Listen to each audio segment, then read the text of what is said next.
السلام عليكم ورحمة الله وبركاته. أعوذ بالله من الشيطان الرجيم. بسم الله الرحمن الرحيم. الحمد لله العظيم المنة، والحمد مفتاح لباب الجنة، والحمد موجب المزيد في العطاء، ومن يداوم ينكشف له الغطاء.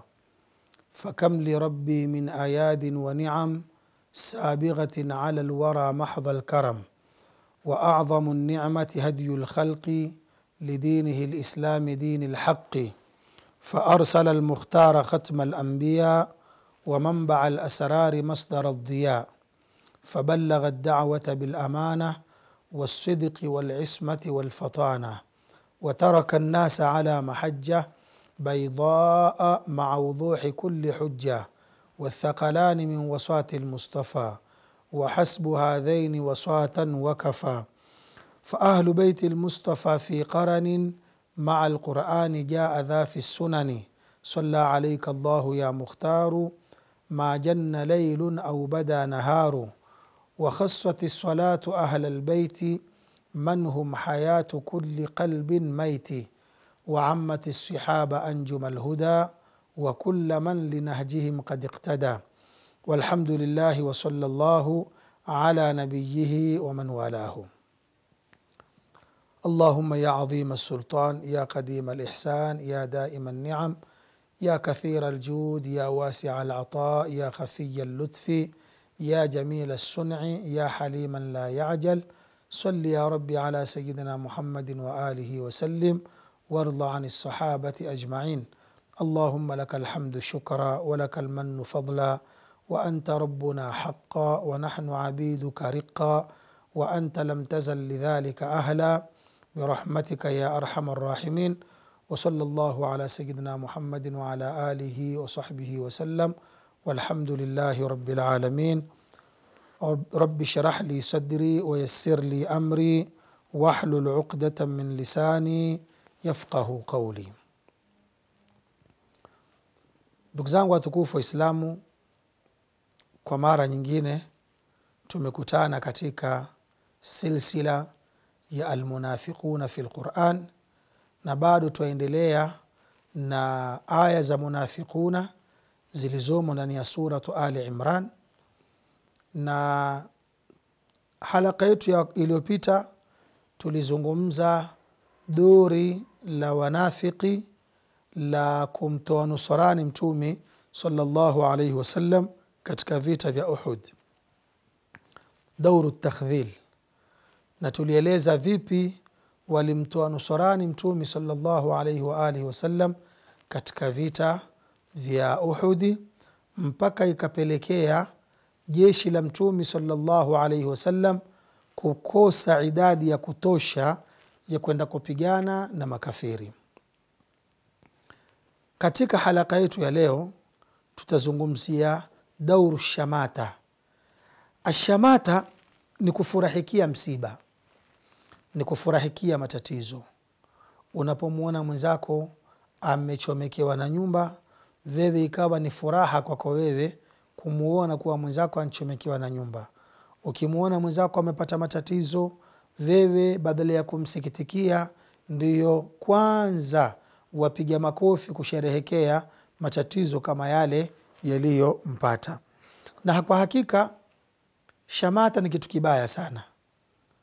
Hata mitume alayhimus salatu wassalam walikuwa wakimuomba Mwenyezi Mungu Subhanahu wa Ta'ala asiwafurahishe maadui zao kwa matatizo yatakayowapata wao. Nabii Musa alikuwa akimwomba Mwenyezi Mungu akisema, Rabbi la tushmit bi al-a'da, ya Rabbi usiwafurahishe maadui kwa matatizo yatakayonipata.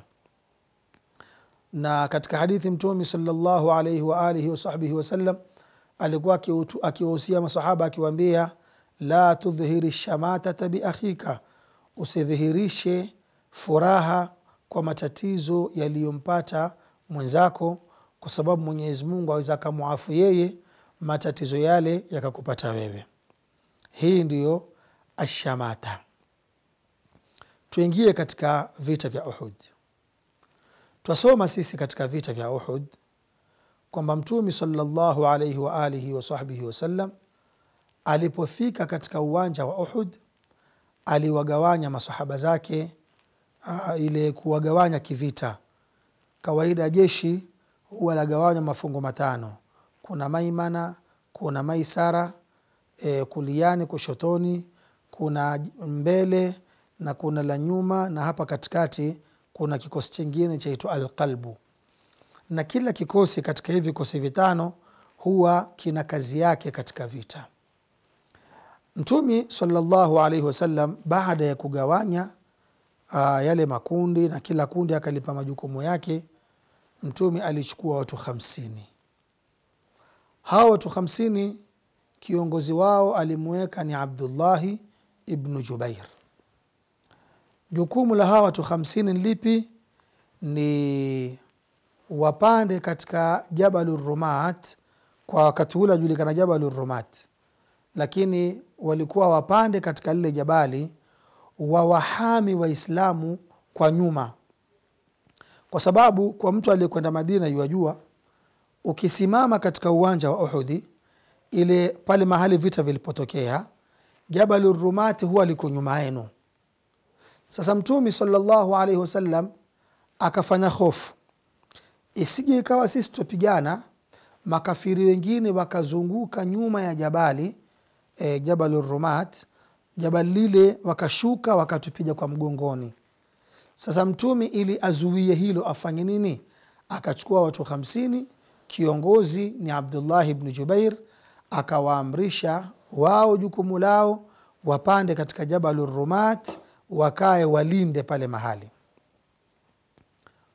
Mtume sallallahu alaihi wasallam watu hawa 50 aliwapa kazi. Aliwaambia musishuke, sawaun in ghalabna au ghulibna. Nyinyi musishuke, tushinde tushindwe, mtuone twafanya nini, nyinyi bakieni hapo hapo mpaka mimi nitakapotoa amri, nyinyi muteremki. Taban jeshi likamsikiza Mtume sallallahu alayhi wa alihi wa sahbihi wasallam na wakapanda. Na Mtume alikuwa ni hodari katika kupangilia mambo ya kivita. Zile hisabu alizozipanga Mtume ya kwamba watu wasishuke katika lile jabali, na taban wakati wa Mtume ilikuwa haliitwa Jabalur Rumat. Jabalur Rumat limeitwa baada ya vita vya Uhud kwa munasaba wa haya ambayo tunayazungumza. Kwa hivyo Mtume sallallahu alaihi wasallam hivi ndivyo namna alivyolipanga jeshi lake, na makafiri na wao wakayapanga majeshi yao. Vita vikaanza, wakapigana, Waislamu wakapata ushindi mzuri sana. Mwanzo wa vita Waislamu wakapata ushindi, waliwapiga makafiri mpaka makafiri wakaanza kukimbia, wakawa waacha vitu vyao, waacha mali zao, waacha dir'i zao, waacha mighfari zao, waacha panga zao. Makafiri wakimbia na maswahaba na wao mbio wawafukuza makafiri. Angalia, watu 700 wawakimbiza watu takriban 3,000. Hawa mabwana waliokuwa katika jabali, hawa watu 50 wayaona yale yanayoendelea kule chini, lakini amri ya Mtume kwa wao basishuke. Wakati maswahaba wawafukuza makafiri, kuna maswahaba wengine waliona kwamba tushapata ushindi, sisi tushashinda, tushamaliza, kwa lugha leo tushamaliza mchezo. Hawa maswahaba walioingiwa na fikra hii wakaacha vita, wakaanza kukusanya ghanima, wakaanza kukusanya ngawira. Sasa maswahaba wa Mtume wakawa kwa mara 3. Kuna wale watu 50 wako juu ya jabali, kuna maswahaba ambao kwamba bado waendelea kuwafukuza makafiri, na kuna maswahaba ambao wao kwa itikadi yao maadao makafiri wamekimbia, kwa itikadi yao tushapata ushindi, wakaanza kukusanya ghanima. Hawa watu 50 hawa walipoona wenzao wakusanya ghanima na wao wakaanza kuingiwa na fikra ya kwamba wale wasingelikusanya ghanima ila tafsiri yake vita kuisha, ushindi tushapata. Kwa tabia ya kibinadamu wakaingiwa na kile ambacho mwanadamu yoyote humuingia akiona pato, na wao wakaingiwa na ile fikra kwamba kama hali ni hii, hatuna tena kazi ya kukalia hapa juu, sisi twamlinda nani? Kwa nini twalinda wakati makafiri washakimbia? Wale mabwana wakaanza kunongonezana, na sisi tushukeni tukakusanya ghanima. Sayyiduna Abdullah ibn Jubair akawaita hawa watu wake 50, akawakumbusha, akawaambia, kumbukeni mtume amesema nini? Mtume asema tusishuke, washinde washindwe, sisi tubakie hapa hapa. Kitakachotuteremsha sisi hapa ni amri ya mtume sallallahu alayhi wa alihi wasallam. Lakini kwa bahati mbaya, ndugu zangu, wingi katika waliokuwa kwenye jabali hawakumsikiliza kiongozi wao Abdullah ibn Jubair, wala hawakukumbuka amri ya mtume sallallahu alayhi wa alihi wa sahbihi wasallam. Wakashuka takriban watu 40, na kwenye jabali ukabakia watu chini ya 10. Abdullah ibn Jubair pamoja na baadhi ya watu, lakini ni watu chini ya 10. Ndugu zangu, Sayyiduna Khalid ibn al-Walid na wakati huo haja silimu. Sayyiduna Ikrima ibn Abi Jahl na wakati huo haja silimu. Sayyiduna Amr ibn al-As na wakati huo haja silimu. Hawa tuliowataja ni watu mahodari katika mambo ya kivita, mashujaa daraja ya mwisho. Hawa watu watatu ikawa jiuliza, sisi tumeshindwa kupitia nini? Mbona Waislamu 700 watupeleka mbio sisi watu 3000? Tumefanya nini mpaka wakatushinda hawa? Wakatambua kwamba wametushinda kwa sababu ya wale watu 50 waliokuwa kwenye jabali, na hatuwezi kupata ushindi ila ni kupitia kwa lile jabali. Wakitahamaki, wakaona wale watu ambao ndiyo sababu ya ushindi, wakaona waanza kushuka. Hawa mabwana wakajua tushapata sisi. Wale mabwana wakiondoka, vita tutavigeuza. Sasa hivi mizani ya vita tabadilika kupitia kwa lile jabali. Kwa hivyo wakati wale mabwana waliposhuka wakabakia chini ya watu 10, Sayyiduna Khalid, Ikrima na wengineo wakajikusanya kikosi cha makafiri, wakalipanda lile jabali kwa upande wa nyuma, ambao kina Abdullah ibn Jubairi hawakutambua kwa haraka. Wakitahamaki kina Sayyiduna Khalid, na wao wako juu ya jabali, tena wako wengi kabisa, wakawaua hawa watu wote chini ya 10 walioko kwenye jabali. Sasa ile nafasi ya kuwapiga Waislamu wakaipata vizuri, kwa sababu tumetangulia kusema katika halaka iliyopita au katika halaka hii, tulisema ya kwamba jabali la Uhudi ukisimama, ile Jabalu Rumati huwa liko nyuma. Kwa hivyo Waislamu hawakujua kwamba wenzao washapigwa, na hawakujua kwamba jeshi la makafiri liko nyuma yao la washukia. Wakija wakitahamaki Waislamu wakajikuta wapigwa kwa nyuma. Wale waliokuwa wakikusanya ghanima sasa wakadangana, wengine wameacha silaha zao, jeshi limekuja kwa nyuma likawa la waua Waislamu. Waislamu wengine waendelea kuwakimbiza makafiri. Wale makafiri waliokuwa wakikimbizwa wakapata habari kwamba kule Waislamu sasa wapigwa na kina Khalidi. Wale kule wakasimama wakawaelekea Waislamu. Kwa hivyo Waislamu wakawa katikati. Nyuma ni jeshi la Khalid la wapiga Waislamu, na kwa mbele wale waliokuwa wakikimbia na wao sasa wamesimama. Kwa hivyo Waislamu wako katikati, mahsurun, wamedhibitiwa hapa katikati. Vita vikabadilika, mizani na vipimo. Waislamu wakapigwa. Waislamu hawakuamini wala hawakudhania kile walichokikuta, na yote hii ni kwa sababu ya kukhalifu amri ya bwana mtume sallallahu alayhi wa alihi wa sahbihi wasallam. Waislamu wakapigwa ndugu zangu, kukauliwa takriban Waislamu 70. Ama waliopata majeraha hawana idadi, ni watu wengi sana, zaidi ya watu 100 na walipata majeraha.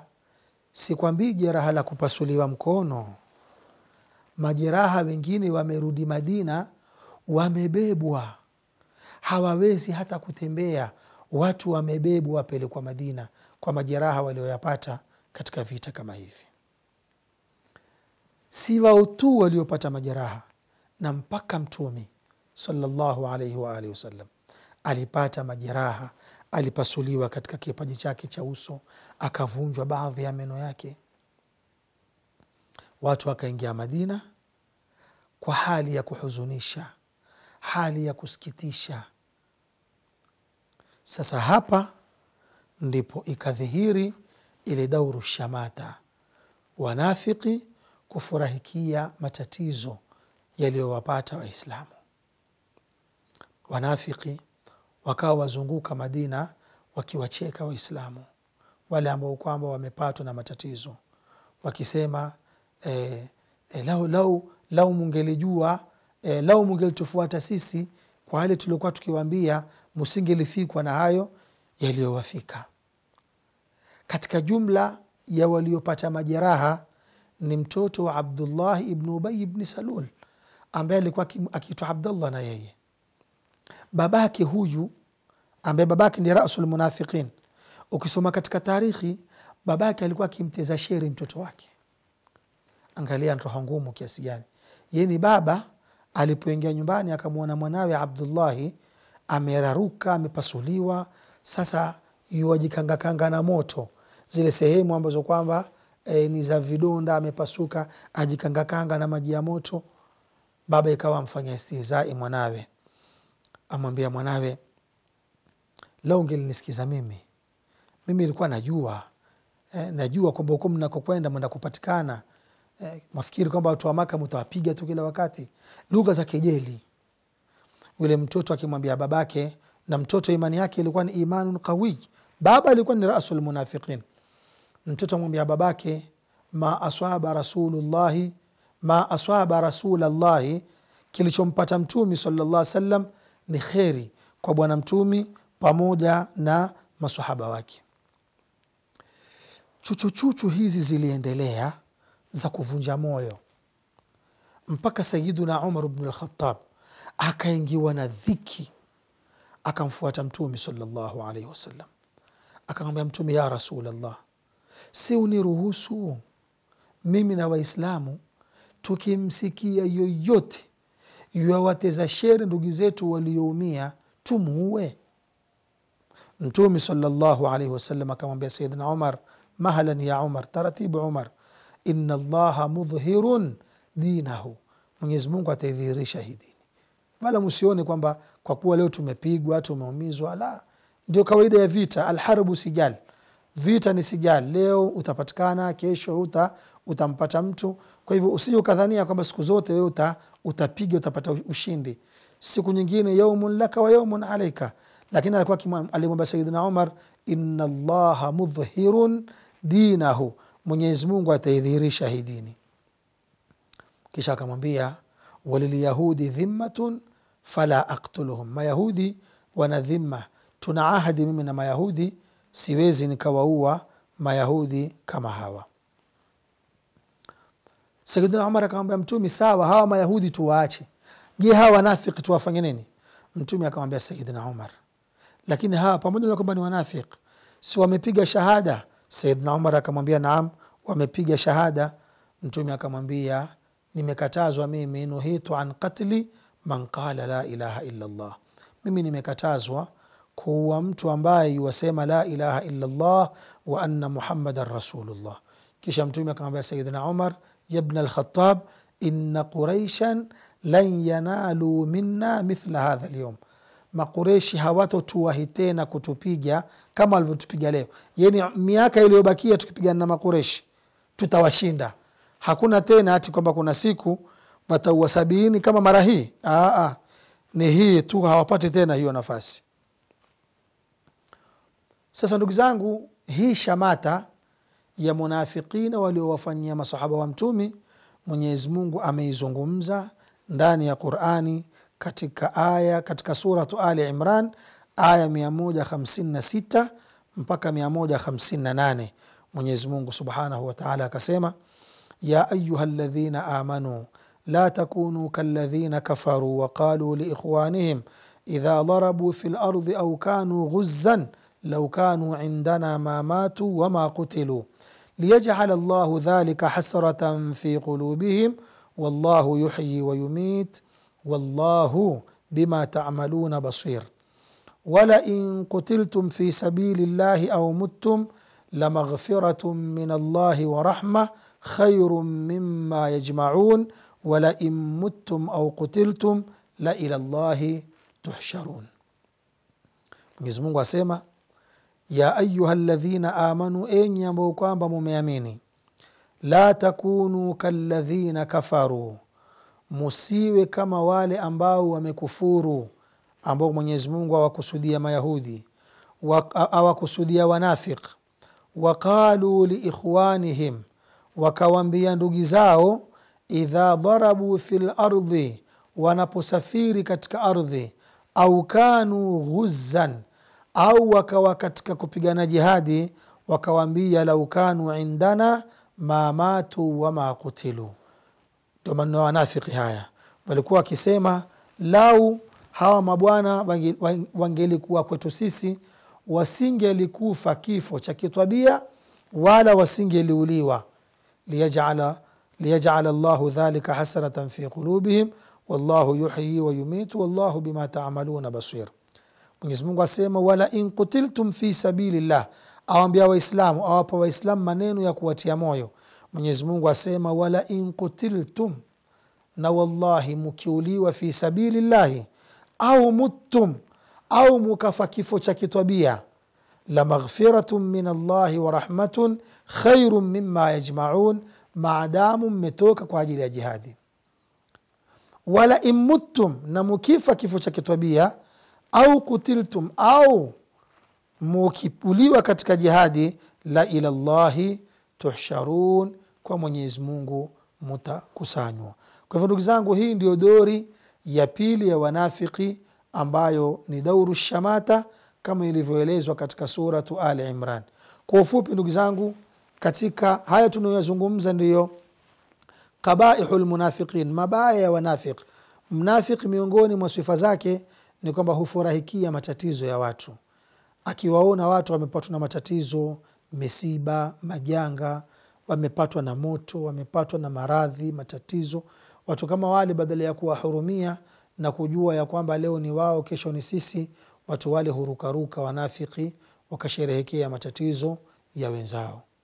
Ndugu zangu watukufu wa Islamu, hizi ambazo tumezimaliza leo, tumezimaliza aya za wanafiki zilizomo katika suratu Ali Imran, na hatukuzizungumza zote, tumezungumza tu zile ambazo tumeona zina maudhui ndani yake. Wa illa ziko aya nyingine na maneno mengine ambayo walikuwa wakiyazungumza, na dhanna nyingine waliozokuwa wanazo, mpaka Mwenyezi Mungu akisema, yadhunnuna billahi ghayra alhaqi dhanna aljahiliya, walikuwa wakimdhania Mwenyezi Mungu dhanna za kijahiliya. Lakini tutaraji katika ambayo tumeyazungumza, tumeweza kuitoa ile sura ya wanafiki iliyomo katika suratu Ali Imran. Tumuomba Mwenyezi Mungu atubarikie kwa hatu tuliyozungumza, na atuepushe na maradhi ya nifaq, na tujalie min alladhina yastami'una alqawla fayattabi'una ahsana. Subhanakallahumma la ilma lana illa ma 'allamtana innaka antal alimul hakim. Wa sallallahu ala sayyidina Muhammadin wa ala alihi wa sahbihi wa sallam, walhamdulillahi rabbil alamin. Wassalamu alaykum wa rahmatullahi wa barakatuh.